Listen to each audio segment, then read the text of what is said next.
America, we gotta get back to doing what's expected of us as free citizens in this democracy. That means being tolerant, being respectful, staying informed, and being engaged.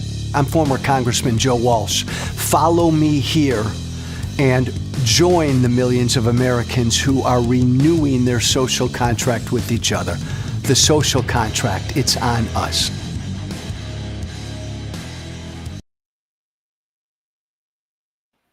Hey, it's Friday. We've almost made it through another week. Former Congressman Joe Walsh with you.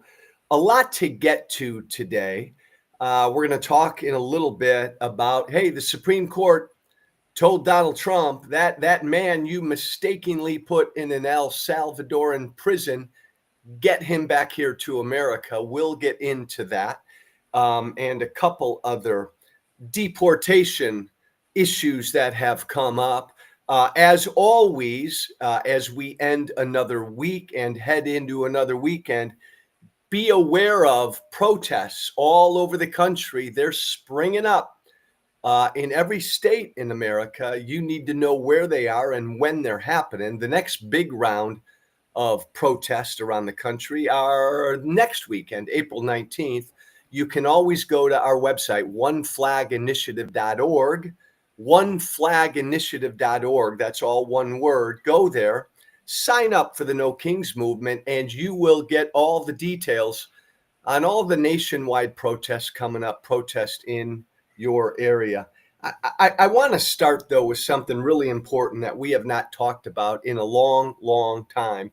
There are still 59 some remaining Israeli hostages being held in Gaza, and there just doesn't seem to be any movement of late to get these hostages home, though based on what Trump's envoy said yesterday, maybe there is. To talk about this hostage situation, I am just so pleased and honored to be joined by the brother of one of those remaining Israeli hostages, Yotam Cohen, joining me from beautiful, beautiful Israel. Yotam, welcome, my friend. Thank you so much for taking some time. Thank you very much, and thank you for having me here today. It's good to be with you. Your brother Nimrod, 20 years old now, is still being held. Let's start right now. You, your father, your whole family has been so passionately involved, righteously involved in trying to get all of these hostages brought back home. Give us a sense of where do you think we're at right now when it comes to the remaining hostages? I mean, this past year and a half has been an emotional roller coaster for I think everybody, basically in Israel and the Jewish people and all Israel supporters abroad and in this world. For us right now, there are 59, just as you said, hostages in captivity. 24 of them are still considered to be alive. My brother is one of them. Like you said, we've been hearing recently about an ongoing deal. There is the Egyptian initiative and some other initiatives on the table. But I think for us and what we've been very vocal about, I think right from the start is that we need a comprehensive deal to get all the hostages back. And this is what we're hoping to hear in the near future. And I truly hope that this is the case this time. Yotam, how do we know, and how do you and your family feel pretty good in saying that your brother Nimrod, you feel pretty confident that he's one of the remaining 24 hostages who's still living? So just a few weeks ago, the first phase, the so-called first phase of the hostage deal has ended, in which 38 hostages, most of them are alive, returned to Israel. Out of the 38, 3 hostages came back who were with Nimrod for a few months in captivity. 2 of them were with Nimrod up until the very hours of their release.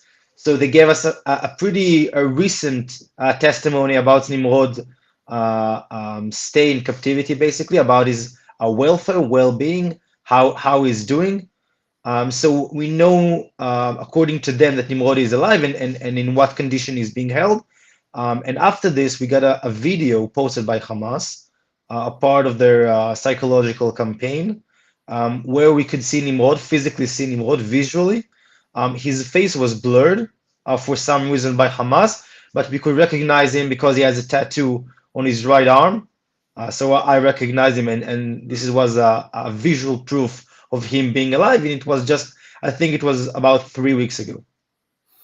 Um, explain just briefly, and Nimrod, I can't imagine, Yotam, what these past 18 months have been like for your family. Um, but go back, your brother Nimrod, what, how was he captured? Go back and tell my audience how he became a hostage on October 7th. Sure. So Nimrod, he was kidnapped while he was 19. He was an IDF soldier, a tank crew member. He was stationed there at the Israeli-Gazan border on the southern part of the border between the two villages Nirim and Niroz, in the outpost actually called the White House. Hmm. So they were stationed there that Saturday, him Yeah. and his crewmates. And that morning, about 6:30 a.m., they heard the sirens and they heard the radios reporting about terrorists storming inside Israel. And so they rushed to the border with their tank to put themselves as a sort of a physical barrier between the terrorists and the civilians.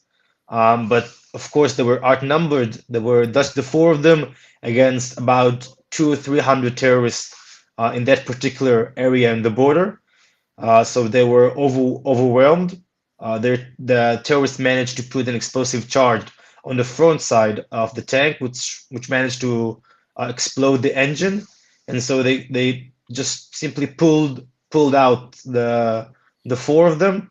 That day, Nimrod, my brother, was the only one to be captured alive.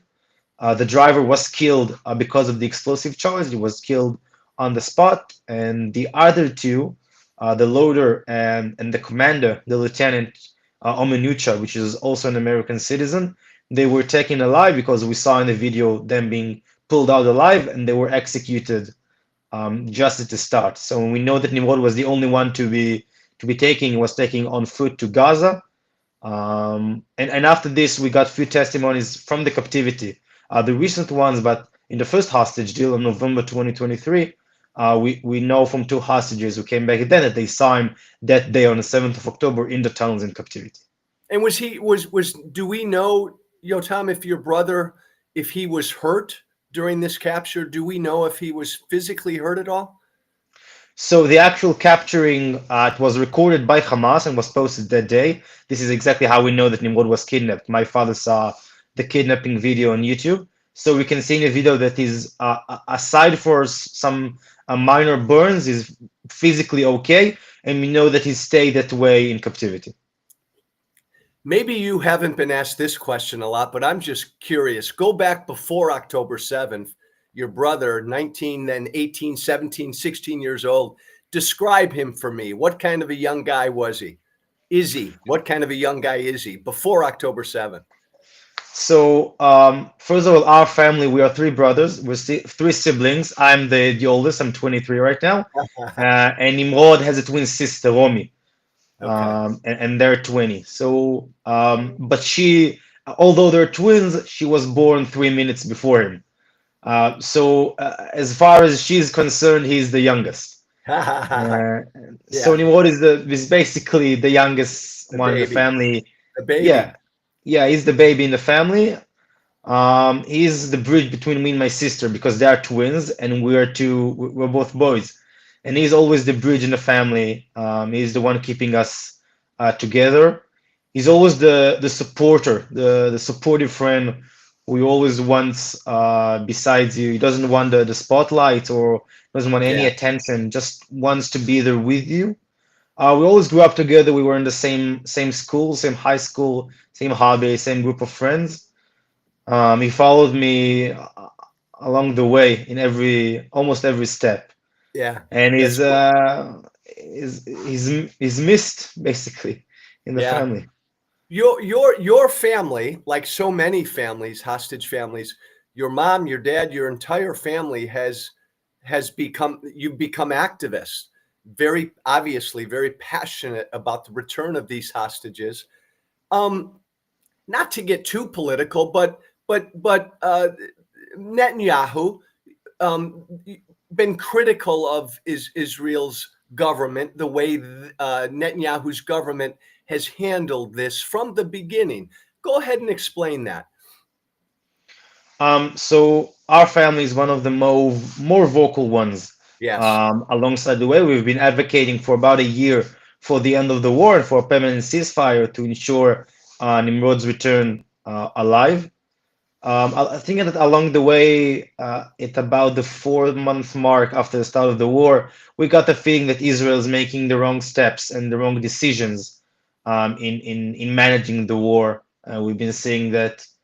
I think that Netanyahu's administration has failed to achieve any goal in this war, and so we've been very critical, and we understood from our perspective and from our point of view that Netanyahu doesn't want or doesn't care enough to return all the hostages, and this is why we've been I think criticizing him and calling him to end the war. And the abandonment of the ceasefire a month or so ago, and re-engaging in the war, has that been helpful or not in your mind, in your family's mind, when it comes to bringing all these hostages home?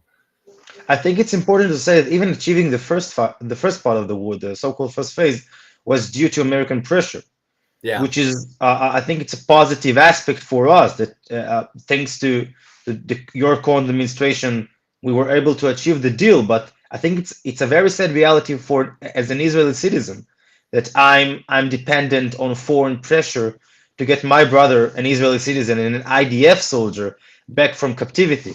I think it's a very sad reality. And these past the I think the recent development in the past few weeks are very hard for us because while there was a ceasefire, we could go to sleep better knowing that Nimrod is not in harm's way. He's in captivity, but at least he's not in an immediate danger of dying due to bombing, due to IDF getting near in proximity to their area. And right now we're back to being anxious about the fact that Nimrod could be killed every single minute, every single second because of the strikes, because of the bombing, because of the ground campaign. It's a very sad reality, especially now in the holidays for us. Well, and as an IDF soldier, your brother will probably be one of the last to be released. And I wonder if, as an IDF soldier, he's in a unique danger of ever being released. I just don't know how Hamas treats that or looks at that. Do you? Nimrod is going to be one of the last to be released in the living hostages category Yeah. because he's a soldier. We know that they actually do want to release him eventually because he worth more terrorists. They're going to Yes. get more terrorists released for him, and so this is their incentive to do so. But the fact that he's a soldier means he was interrogated more times, he was tortured, he suffered terrible conditions, he was held in cages, and I think they psychologically tortured him in the interrogation by showing him the videotape of his crew members being killed in repeat to mentally shake him. And Yeah. so we know that because he's a soldier, his mental condition and a physical condition right now, after a year and a half, is one of the worst amongst the hostages. Hey, Yotam, just a couple more questions, and I appreciate your time. Give us Americans a sense of where Israel's population is right now. The war, in essence, has been resumed. The war goals from the beginning have been return of all the hostages and the decimation of Hamas. Um, where is the Israeli population on? Where's their sentiment on continuing the war to achieve those goals? Realistic, practical, or what? So I think that especially in this week, there are some major developments inside Israel society. First of all, according to I think all major polls, about 67, 70% of all Israelis want the return of the hostages, even in the price of ending the war. So in the general sense of the Israeli public wants the end of the war and a permanent ceasefire because he understands what we've been saying. This is the only way to get those hostages back. Right now, in the last few days, 2 days, there are some letters signed by reservists, soldiers, calling to end the war and return all the hostages by Israeli Air Force pilots, from the Navy, from tank crew members, from doctors, all kinds of sorts of fields. And in fact, those who signed that letter, weren't they just let go?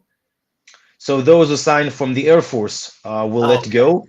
But Yeah. ever since that happened, it was the first letter to be published.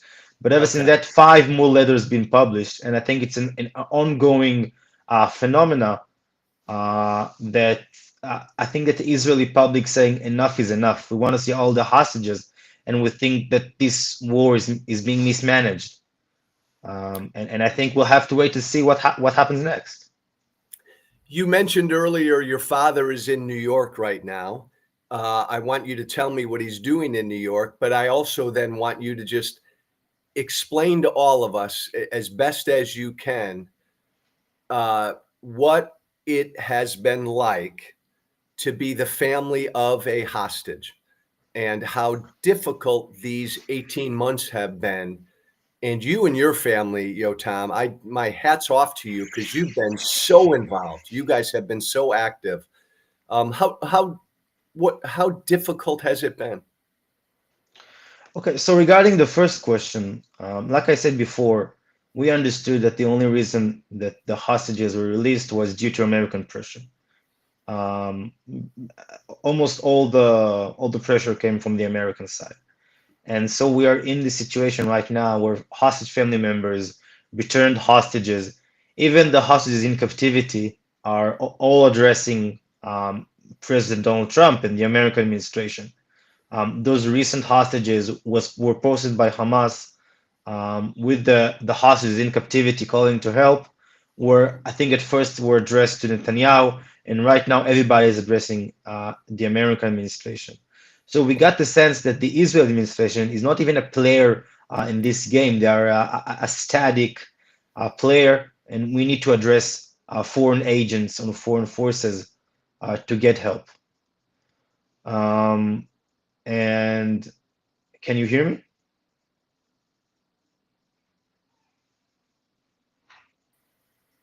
Hello, Joe? Larry, I got you, Yotam. You're back. You're back. I got you. Can Okay. you hear me? Yeah. When did Yes. you lose me? What's the Um, last thing I said? I lost you when you said the Israeli government is sort of static right now. They're not doing anything. Yeah, so we got the sense that they're not in a hurry to get all the hostages, and we need to put more pressure on foreign agents. And what Yeah. we've been doing as families is going abroad. And right now, my dad is in New York, trying to contact U.S. public officials,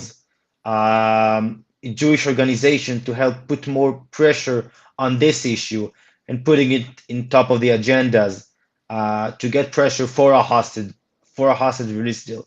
It's a very sad reality for us that we are mistrusting our administration, our Yeah. government, but we put Nimrod's life above everything else. This is the most important thing for us, for me to get my younger brother, for my dad to get his son, and this is everything we've been focused on.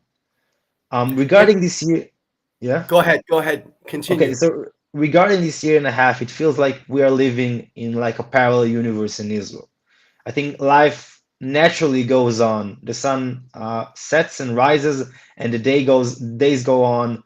We celebrate birthdays, holidays. But for us, it feels like, I mean, it's a little bit of a cliche, but it feels like we're stuck on the 7th of October. Yeah. Like life has stopped there, and we're waiting for Nimrod to resume our lives. For example, right now, in 2 days, going to be Passover dinner. We were celebrating the Passover, which is the holiday of freedom, and Nimrod is in captivity.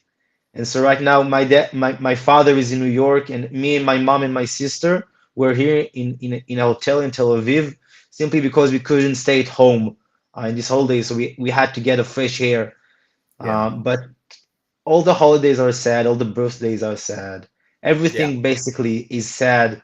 But we as a family, we're holding on the hope that Nimrod is alive and is okay, and that he will come home someday, and we'll be able to rehabilitate him, hopefully soon, and that we'll return to be a normal, mostly normal family one day. And this is the thing that keeps us going and keeps us fighting. And we're simply focusing on that ray of hope, or a small piece of light, and just going from day to day. Amen. Amen, Yotam. Thank you for this. And what the American people can do is continue to pressure respectfully our elected officials, our government, to do what we can, America's government, to do what we can to help get all these hostages home. And I know you know this, but the vast, vast, vast majority of the American people stand with you, my friend, and have from the very beginning. So our thoughts and prayers are with you, and let's hope that something does break very, very soon, and your brother comes home and all the hostages come home. And we'll be thinking of you then. Yotam, thank you very much for your time, my friend. Thank you very much. Thank you. Thank you. Thank you. Thank you. Um, and again, that's a great reminder, a great something all of us can do. I have not spoken to it enough because we're so caught up here. I'm so caught up here in what's going on in America. There are 59 hostages still being held in Gaza, 24 or so living. Nimrod, hopefully, is one of those. Sounds like he is one of those living hostages. America is a pro Israel country. I know we've all got different stances and different views on the Middle East, but America and Israel are strong, strong allies. And all of us, if you're looking for something to do, something constructive to do, call your member of Congress, call your United States Senator, and tell them to do what they can do to help bring all these hostages home. Thank you for that. Thank you, by the way, everybody, for taking the time to listen to that interview. One other issue I wanted to get into today is this. The Supreme Court yesterday said to Trump, get him back here. Bring him back. That Maryland man, thanks, Keith, wrongly deported, who now sits in an El Salvador prison, has got to return to the U.S. So says the Supreme Court. Wrongly deported to an El Salvador prison. And yesterday, the Supreme Court said to the Trump administration, ordered the Trump administration facilitate his return home. The key word there is wrongly deported. That's not me saying this Maryland man was wrongly deported. That's not you saying this Maryland man was wrongly deported. That's not the Supreme Court that said this Maryland man was wrongly deported into an El Salvador prison. Remember, the Trump administration themselves admitted, acknowledged they made a mistake, and they deported this guy, and they dumped him in an El Salvador prison without any due process. The Trump administration admitted they messed up. They made a mistake due to an administrative error, they said. So now we sit in this crazy place where the Trump administration made a mistake. They scooped this guy up, threw him on an airplane, flew him down to El Salvador, dumped him in an El Salvador prison. And then when that guy's lawyer began proceedings against what our government did, our government admitted, the Trump administration admitted in this one particular case, yeah, we made a mistake. The Trump administration admitted they made a mistake. The Supreme Court just said, you made a mistake, bring him back home, bring him back here. Why isn't he on a plane right now? And by the way, why did it take a court ruling to get this guy back to America? What kind of a crazy world are we living in, right? Where our government admitted they made a mistake. They put an innocent man in an El Salvador prison. Well, then if our government did that, why didn't our government, this happened 2.5, 3 weeks ago? We found out 2 weeks ago that our government admitted, the Trump administration admitted they messed up. Well, then why didn't the Trump administration, like that afternoon, get this guy back to the United States and all the other innocent people in that El Salvador prison, get them back to the United States? Why the hell does it take a court ruling to get the Trump administration to try to do the right thing? And this is something else that again, this Friday, here's the beauty of Trump. Because he's so bad and so cruel in what he's doing, he's forcing us in real time to decide what kind of country we want to be. So Trump is picking up innocent people and dumping them in foreign jails. Okay. Do you want to live in the kind of country that does that? Raise your hand. Do you want to live in the kind of country that can scoop people off of the street, innocent people off of the street, out of their apartments, out of their homes, off of campuses, and dump them in foreign jails? Innocent people who've committed no crimes. I will remind everybody that no crimes have been alleged against this Maryland man. Do you want to live in the kind of country where the government has that power to pick up anybody and throw them in a foreign jail? Raise your hand if you want to live in that kind of country. This is the beauty of Trump. We're doing that right now. We did that to this Maryland man. We've done this to dozens of innocent people. Secretary of State Marco Rubio yesterday admitted that they are trying to deport people based on those people's beliefs. The Secretary of State of the United States of America admitted that. Okay, beautiful. You decide, America. Raise your hands. Do you want to live in the kind of country that can deport people, expel people because of what they believe? Decide, yes or no. And when your government makes a mistake, oopsie, and deports,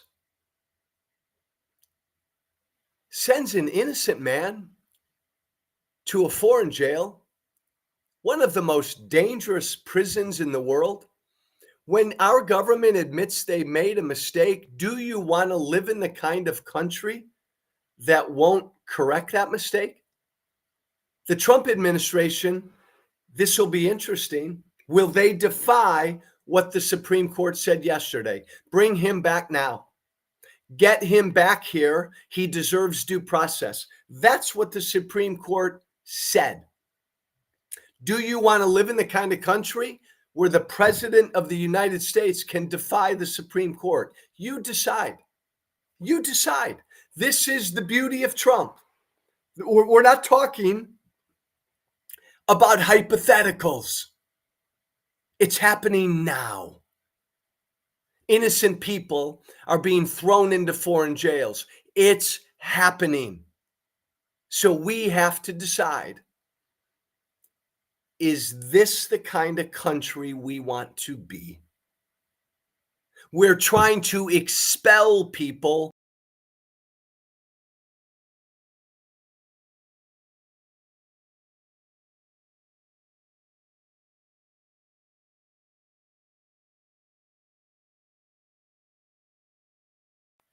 And by the way, Eric Swalwell, Democratic congressman from California,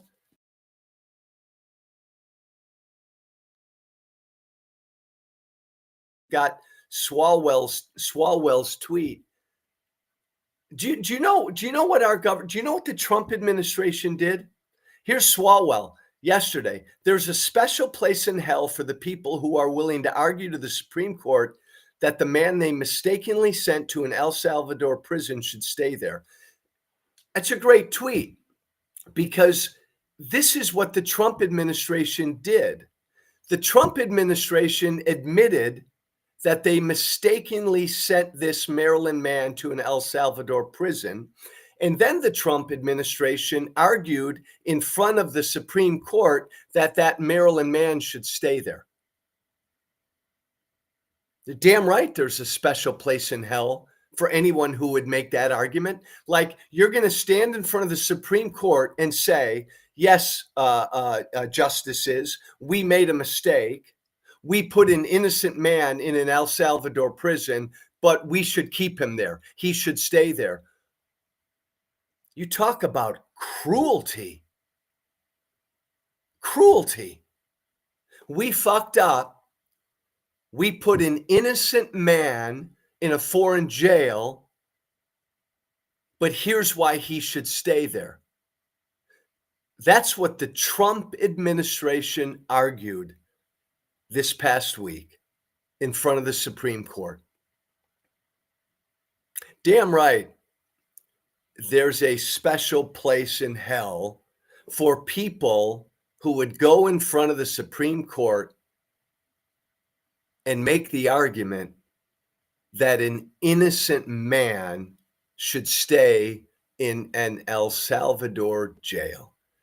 But remember, it's the cruelty. The cruelty is the point. The cruelty is the point of all of this. Trump doesn't give a damn who gets snagged, who gets swept up, who gets detained, who gets held, who gets deported, who gets thrown in foreign jails. Trump doesn't care if it's American citizens, non-citizens, people here legally claiming asylum. Trump doesn't care if you have a criminal record or not. It's the cruelty. Trump wants the world to think that anybody can be thrown in that El Salvador jail. Well, we'll see, right? We'll see. Will the Trump administration defy the Supreme Court? Hey, thank you for listening. Have a great weekend. If you've got an email to send me an email. My email is thesocialcontractwithjoewalsh, all one word, @gmail.com. thesocialcontractwithjoewalsh@gmail.com. Thank you so much for listening. Have a great weekend. And as always, oh, there you go, Keith. Yeah. Subscribe on Substack, Social Contract with Joe Walsh at .substack.com. Subscribe to my Substack. Thank you, Keith. As always, everybody, have a great weekend. And as always, be brave. Thank you for listening. Remember to listen, share, and follow The Social Contract with Joe Walsh on Apple Podcasts, Spotify, and everywhere great podcasts are found. And be sure to leave a 5-star review. This has been The Social Contract